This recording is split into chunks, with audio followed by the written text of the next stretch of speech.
श्री जगन्नाथ संस्कृति में परिवार।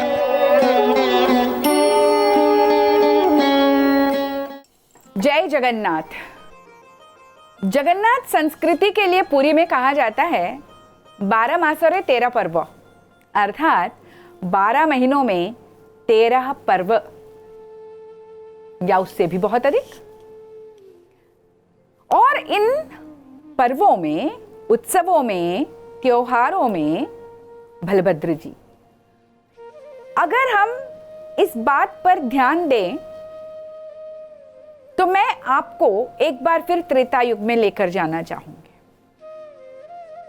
श्री रामचंद्र जी, भरत, लक्ष्मण और शत्रुघ्न, सबका जन्म एक ही समय हुआ। लेकिन जितने उत्साह के साथ रामनवमी के दिन श्री रामचंद्र जी का जन्म दिवस मनाया जाता है, हम क्या उसी समय लक्ष्मण, भरत और शत्रुघ्न का जन्म दिवस मनाते हैं? नहीं ना। अगर मनाते भी होंगे तो श्री रामचंद्र जी के बराबर नहीं। इसीलिए तो जब इस कलयुग में, इस मर्त्य वैकुंठ में महाप्रभु जगन्नाथ जी के रूप में महाविष्णु विराजमान हैं, तो उन्होंने अपने बड़े भाई को आगे कर दिया है। सिर्फ दैनिक रीति नीति में नहीं, उत्सवों में, त्योहारों में, सभी में उन्हें आगे कर दिया है। अब उनके जन्मोत्सव की बात देख लीजिए। श्री क्षेत्र में जन्माष्टमी का उत्सव बहुत धूमधाम से मनाया जाता है, बहुत धूमधाम से मनाया जाता है। एक दिन पहले से श्री मंदिर में जन्मोत्सव की तैयारियां शुरू हो जाती हैं या जन्मोत्सव शुरू हो जाता है। लेकिन श्री कृष्ण का या जगन्नाथ जी का जन्मोत्सव, जन्म छकड़ा सिर्फ वहीं पे मनाया जाता है। लेकिन बलभद्र जी का जो जन्मोत्सव है, जिसे राखी पूर्णिमा, श्रावण पूर्णिमा, जिसे हम रक्षाबंधन भी कहते हैं, उड़ीसा में घमा पूर्णिमा के नाम से यह दिन जाना जाता है। और ये दिन है बलभद्र जी के जन्म का उत्सव। और उनका जन्मोत्सव 2 जगहों पर मनाया जाता है। रत्नवेदी के नीचे तो मनाया ही जाता है, लेकिन मार्कंडेय पुष्करिणी के पास भी मनाया जाता है। महाप्रभु जगन्नाथ स्वयमेव चक्रराज सुदर्शन को आदेश देकर भेजते हैं कि जाओ और मार्कंडेय पुष्करिणी के पास बलदाऊ का जन्म दिवस मनाया जाना चाहिए। वो कैसे होता है? अब चक्रराज सुदर्शन जो हैं, वे जाते हैं मार्कंडेय पुष्करिणी के पास। वहां पर मिट्टी से बलभद्र जी की एक प्रतिमा बनाई जाती है। सप्त ऋषियों का आवाहन किया जाता है, न्यास किया जाता है और तत्पश्चात जन्म दिवस वहां पर मनाया जाता है। महाप्रभु जगन्नाथ जी कोई कसर नहीं छोड़ते अपने बड़े भाई के जन्म दिवस को धूमधाम से मनाने से। इसीलिए तो अपनी देखरेख में, अपनी निगरानी में जन्मोत्सव मनाते हैं। होता है कहीं ऐसा जहां बलभद्र जी का जन्मोत्सव इतने धूमधाम से मनाया जाता हो? ये यहीं पर संभव है, श्री क्षेत्र में संभव है, जहां पर महाप्रभु अग्राधिकार देते हुए बड़े भाई से संबंधित हर एक उत्सव को उतने ही उत्साह, उल्लास एवं उत्साह के साथ मनाते हैं जितना उनके लिए भक्तगण मनाते हैं। बलभद्र, जिनका की आयुध हल है, अर्थात उनका संबंध कृषि से है, और कृषि से होने के नाते कृषि से संबंधित जितने भी पर्व हैं, जैसे हल की पूजा होना, धरती की पूजा होना, और जब खेत जोतने जाते हैं उस समय, इन सभी समयों पर बलभद्र जी को याद कर उनकी पूजा कर ये सारे कार्यक्रम शुरू किए जाते हैं। और फसल जब पककर आती है और जो भोग लगता है वो भी सबसे पहले बलभद्र जी को ही लगाया जाता है, ये विशेषता है। मार्कंडेय पुष्करणी के पास जब जन्मोत्सव बड़े भैया का मनाया गया, उसके बाद रत्न सिंहासन पर भी बड़े भैया को नए वस्त्र पहनाए जाते हैं एवं वहां पर उनका श्रृंगार किया जाता है। छठी मार्कंडेय पूजा होती है और इस प्रकार से जन्मोत्सव धूमधाम से मनाया जाता है। उसके बाद अगर हम अन्य उत्सवों की बात करें तो एक और महत्वपूर्ण उत्सव है स्नान पूर्णिमा। ज्येष्ठ पूर्णिमा के दिन स्नान पूर्णिमा मनाई जाती है। महाप्रभु दारू ब्रह्म है, इसीलिए वर्ष में एक बार वे स्वयं लीला करते हुए स्नान करते हैं, जहां पर 108 कलशों के जल से चतुर्धा मूर्ति का स्नान करवाया जाता है। महाप्रभु जगन्नाथ 3 बार अपने परिवार के साथ रत्न सिंहासन को छोड़कर बाहर आते हैं, निज लीला करते हैं। पूरे विश्व में किसी भी मंदिर में जो प्रमुख देव विग्रह हैं वो बाहर नहीं निकलते। उत्सव विग्रह या जिन्हें उड़िया में चलंती प्रतिमाएं कहते हैं, वही बाहर निकलते हैं। ये विशेष है श्री क्षेत्र में, जहां पर महाप्रभु अपने भक्तों की टेर पर रत्न सिंहासन का मोह छोड़कर बाहर चले आते हैं। वो अकेले नहीं आते, अपने परिवार के सदस्यों के साथ आते हैं। अब वे कब कब बाहर आते हैं? पहली बार वे बाहर आते हैं स्नान पूर्णिमा के दिन, ज्येष्ठ पूर्णिमा के दिन, और उसके बाद आषाढ़ शुक्ल द्वितीया के दिन वे रथ यात्रा में निकलने के लिए फिर एक बार मंदिर को छोड़कर आते हैं। उसके बाद वे गुंडीचा मंदिर में विराजमान होते हैं और फिर से श्री मंदिर में आने हेतु गुंडीचा मंदिर से वहां के सारे सुख को, अपने समस्त वैभव को छोड़कर फिर बाहर आते हैं, जहां भक्त उनको स्पर्श कर, उन्हें देख कर संपूर्ण रूप से पंचेंद्रियों को तृप्त करते हैं। और जब वे निकलते हैं मंदिर से तो पहले वे नहीं निकलते, बड़े भाई को ही पहले जाना होता है। और मंदिर से जब वे निकलते हैं, जब उन्हें उनके भक्त झुलाते हुए, झूमते हुए अपने कंधों पर, अपनी भुजाओं से उठाकर लेकर आते हैं, बड़ा सा टाहिया पहनकर, सुशोभित होकर, जब वे बाहर निकलते हैं झूमते हुए, उसे पहंडी कहते हैं। यानी धीरे धीरे एक एक कदम आगे बढ़ाते हुए आगे आना। पहंडी यानी पदहुंडन करते हुए आगे आना। और ये पहंडी जो है कुल मिलाकर पूरे वर्ष में 6 बार होती है। स्नान पूर्णिमा के दिन रत्न सिंहासन से स्नान वेदी तक बहुत ज्यादा नहाने की वजह से प्रभु बीमार भी तो पड़ जाते हैं, यथा देहे तथा देवे। और दूसरी पहंडी होती है स्नान वेदी से जो है अणसर घर तक। उसके बाद जो तीसरी पहंडी होती है रत्न सिंहासन से रथ तक, रथ यात्रा के दिन। चौथी जो पहंडी होती है वो होती है रथ से लेकर गुंडीचा मंदिर के भीतर तक।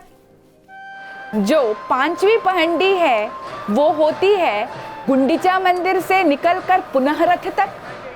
और जो 6ठी पहंडी है वो होती है रथ से लेकर पुनः रत्न सिंहासन तक श्री मंदिर के अंदर।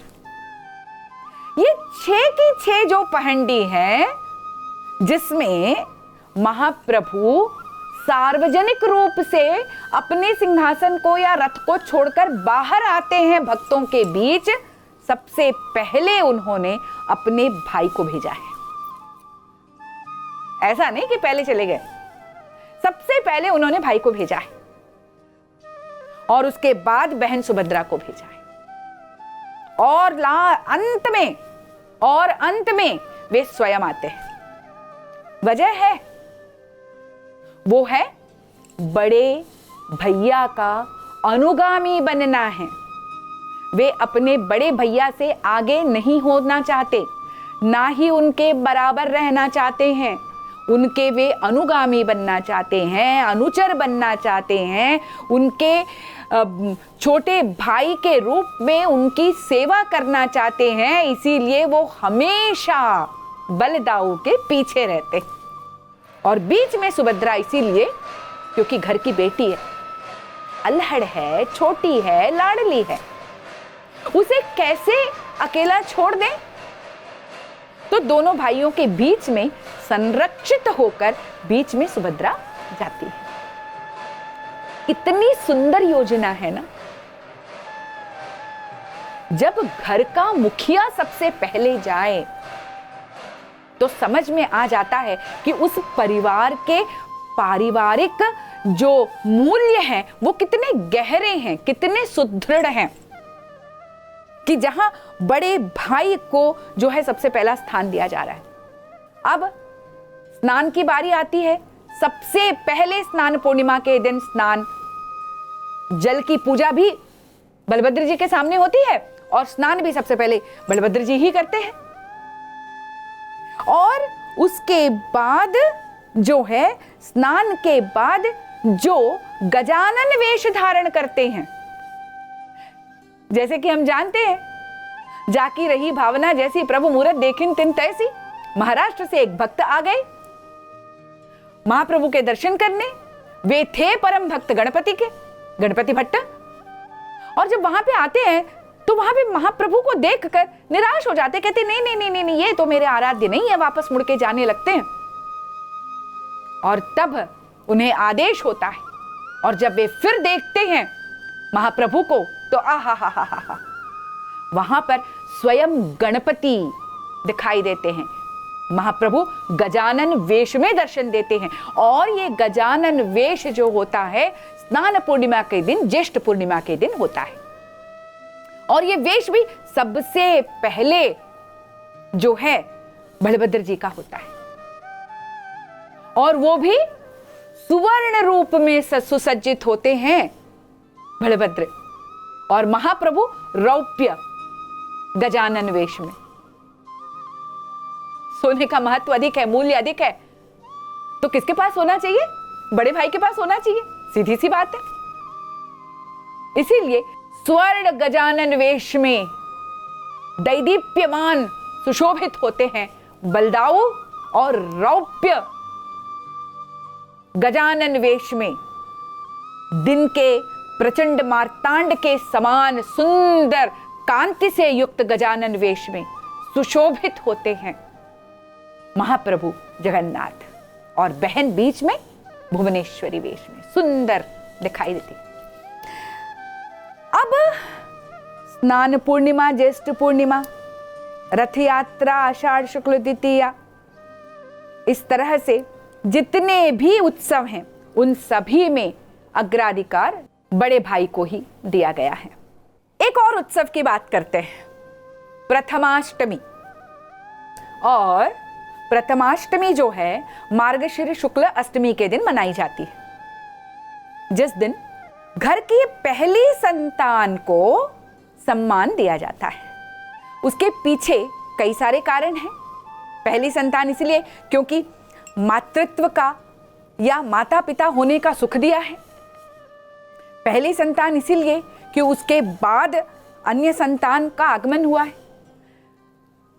पहली संतान इसीलिए कि वो सबसे पहली संतान है जिसने विद्याध्ययन किया है, ज्ञान अर्जन किया है। और पहली संतान इसलिए क्योंकि वो जगन्नाथ संस्कृति से जुड़ा हुआ है, और जगन्नाथ संस्कृति में पहली संतान को, बड़े संतान को अग्राधिकार दिया जाता है।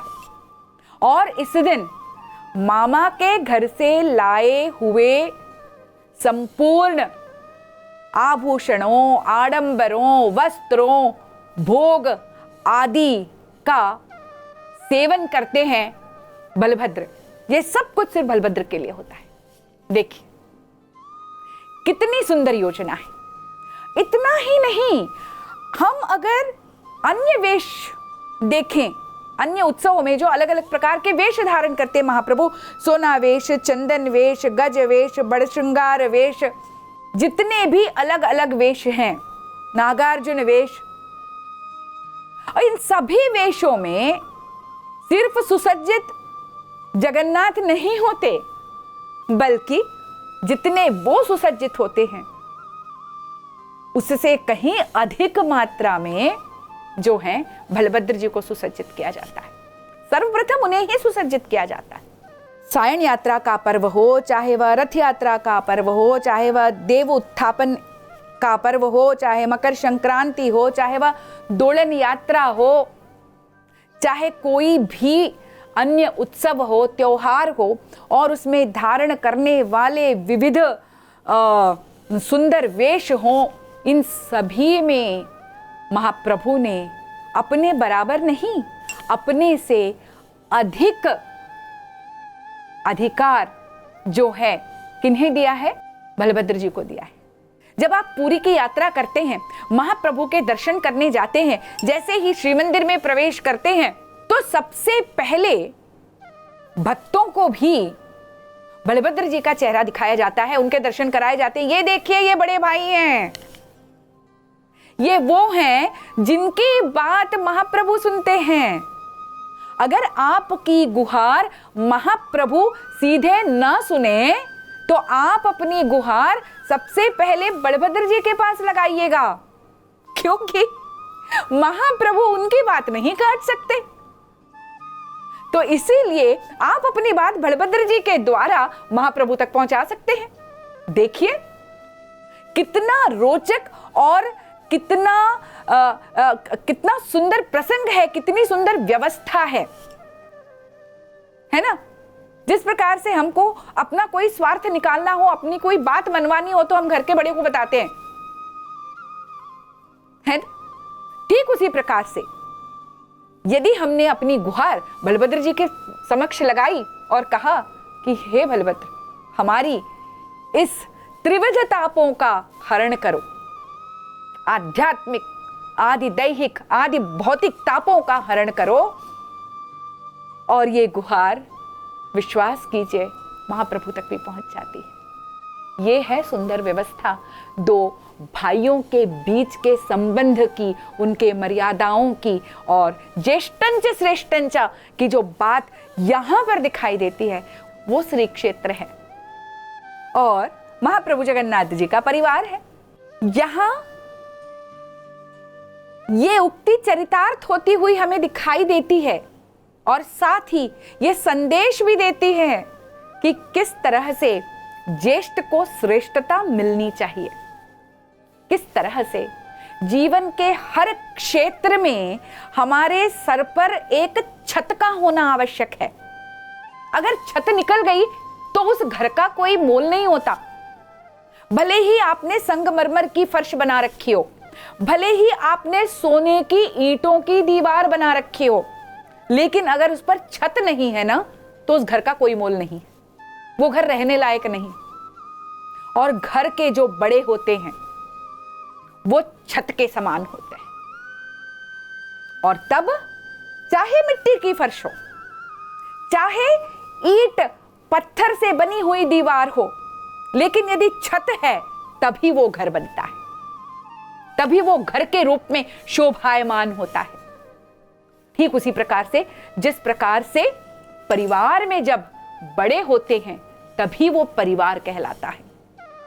बड़ों के बिना परिवार परिवार हो ही नहीं सकता। जिस प्रकार से 5 अलग अलग दिशाओं में जा रही उंगलियों को साथ में रखती है ये हथेली, ठीक उसी प्रकार से अलग अलग मनोवृत्तियों वाले परिवार जनों को साथ में रखने का काम घर के बड़े करते हैं, मुखिया करते हैं। और ये बात महाप्रभु जगन्नाथ संस्कृति के माध्यम से हमें शिक्षा के रूप में मिल रही है कि जब तक बड़े हैं तब तक परिवार है, और जब तक परिवार है तब तक सुख है, समृद्धि है और हर प्रकार से धर्म है, क्योंकि इन सब का टूटना ही तो अधर्म है, इन सब का साथ होना ही धर्म है। तो मानवीय संबंधों की एकता, उनका एकजुट होना, एक माला की तरह सुंदर पुष्पों को लेकर पिरोने का काम जैसे धागा करता है, घर के बड़े, घर के मुरवी, घर के मुखिया उसी तरह से वो काम करते हैं।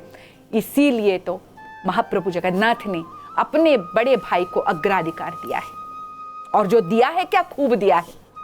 आने वाले समय में हम इसकी भी चर्चा करेंगे कि किस तरह से वे संबंधों में यदि कभी असंतुलन भी आ जाता है तो ये बड़े ही तो हैं जो उनमें संतुलन लाते हैं, बिगड़ते संबंधों को बना देते हैं।